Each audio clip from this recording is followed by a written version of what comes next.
김민석 후보자가 이제 다음 주에 인사청문회가 있어서 네. 다음 주는 이걸로 좀 시끄러울 것 같은데 우선 이거 좀 여쭤보고 싶은 게 개혁신당은 인사청문 특위에 들어가지 않으셨더라고요. 개혁신당의 의원 하나가 거기 들어가서 있는 게 아마 국민의힘 의원 5이 들어가 있는 것보다 김민석 후보자나 민주당에게 더 부담일 겁니다. 예. 예, 이번에도 대선 때도 TV 토론 때 보면 결국 이재명 대통령에 대한 유의미한 질문과 질의를 해가지고 뭔가 국민들에게 소구했던 것은 개혁신당이었고 그러다 보니까 이번에도 인사청문회에서 이미 김민석 후보자에 대한 여러 가지 말들이 나오고 있는 상황 속에서 네. 개혁신당 의원이 들어가 있으면 얼마나 부담스럽겠습니까? 그래서 네. 지금 비교흡산 제목으로 황운하 의원이 들어가 계시거든요. 조국혁신당에. 그렇죠. 그렇기 때문에 사실 저희가 가면은 잘할 자신 있죠. 네. 네. 뭐 여러 가지 좀 고려해서 좀 구성이 되었나 봅니다. 네.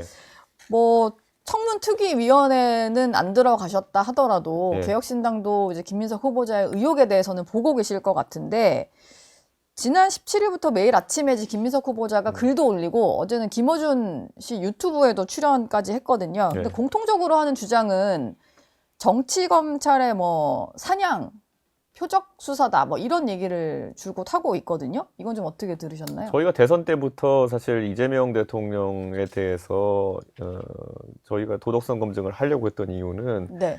기준이 되는 거거든요. 이재명 대통령이 뭐 선하다 악하다 이런 문제에 대해서는 이미 국민들이 판단했을 거고 다만 이제 윗물이 맑아야 아랫물이 맑다 뭐 이런 것처럼 기준점이 설정되는 거거든요. 네. 대통령이 이런 말을 해도 된다. 아니 대통령이 이런 행동을 해도 된다. 이 정도의 전관이 있어도 된다. 이런 기준이 잡혀버리면은 대통령이 그런데 국무총리한테 뭘 들이댈 수 있겠습니까? 도덕성의 기준 자체가 설정이 되는데 네.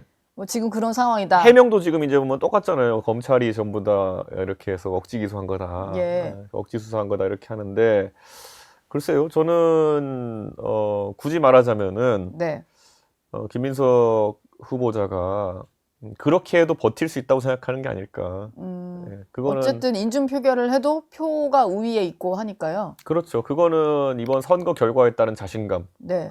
뭐 옷에 흙탕물 묻은 거 정도는 아무 문제는 안 되는구나. 예. 그런 생각일 것이고 두 번째로는 김민석 후보자도 잘 아시지만 젊을 때 촉망받은 정치인이었다가 한 15년 가까운 공백을 가지고 다시 돌아오신 거 아니겠습니까? 네. 그렇기 때문에 여기서 밀려나면 안 된다는 생각 하겠죠. 지금 이제 노무현 정부 때 본인이 확정 판결을 받게 된 거다 보니까 네. 왜 뭐 다른 보수 정권도 아니고 노무현 정권 때 있었던 일 가지고 정치 검찰의 표적 수사다 이런 얘기를 하느냐라는 얘기도 있었거든요. 네. 그랬더니 어제 해명을 한 것이 이후에 이제 노 전 대통령과 얘기를 했을 때 모르고 있었다 이 사건에 대해서. 그러니까 마치 노무현의 후계자를 죽이려는 이제 대통령도 모르는 시도가 있었다 이런 식으로 좀 설명을 해요. 차라리 솔직했으면 좋겠어요. 우리가 김민석 그 의원이 결국에는 아까 말했던 정치적 휴지기에 들어간 계기가 뭐였습니까?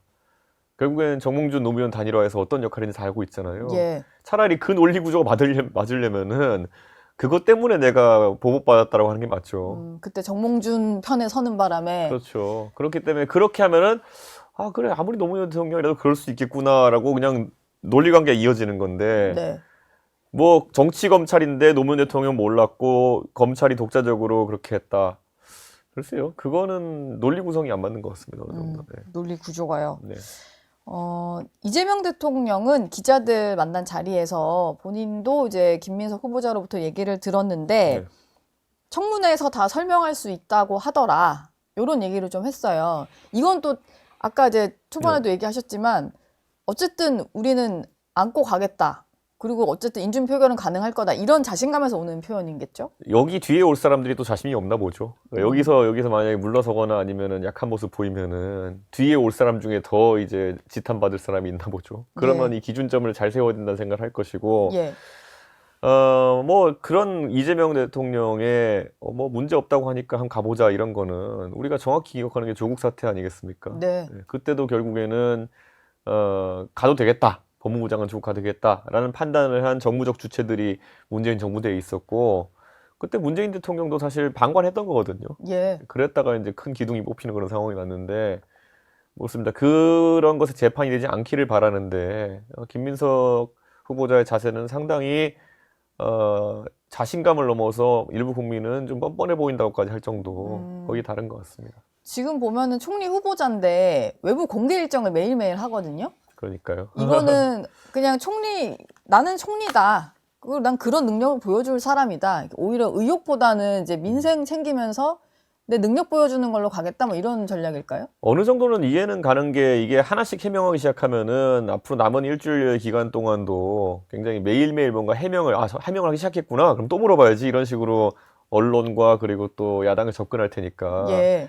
보통의 인사청문 대상들이 선택하는 것이 청문회 당일날 하루 어떻게 세게 아, 버티자 이런 거일 텐데. 자료도 그날 내고. 그렇죠. 그리고 뭐 이게 총리 청문회는 이틀 정도 하지만은 아마 첫날부터 말꼬리 잡으려 달려들 겁니다, 민주당이. 근데 국민의힘의 의원들이 얼마나 거기에 효율적으로 대처할지는 잘 모르겠습니다. 예. 그때 조국 장관 청문회 때도 보면은 뭐 한번 뭐 기술적인 문제로 이제 약간 정회되고 이러면은 뭐 한 2시간 뒤에 모이고 이런 식으로 시간 끌리는 경우가 있었거든요. 네. 저는 기술적인 문제로 그렇게 시간 끌려고 하지 않았으면 좋겠습니다.